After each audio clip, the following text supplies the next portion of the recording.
আলাইকুম। ওয়ালাইকুম আসসালাম। পড়া শুরুর দোয়া বলো।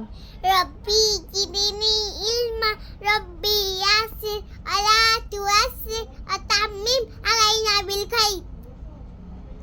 সূরা ইখলাস বলো। আল শাইতানির রাজিম বিসমিল্লাহির রহমানির রহিম কুল হুয়াল্লাহু আহাদ আল্লাহুস সামাদ লাম ইয়ালিদ ওয়া লাম ইউলাদ ওয়া লাম ইয়াকুল লাহু কুফুয়ান আহাদ। ঘুমানোর দোয়া বলো। আল্লাহুম্মা বিসমিকা আমুতু ওয়া আহইয়া। ইস্তেনজারে যাওয়ার দোয়া বলো। আল্লাহুম্মা ইন্নী আউযু বিকা মিনাল খুবুসি ওয়াল খাবাইস।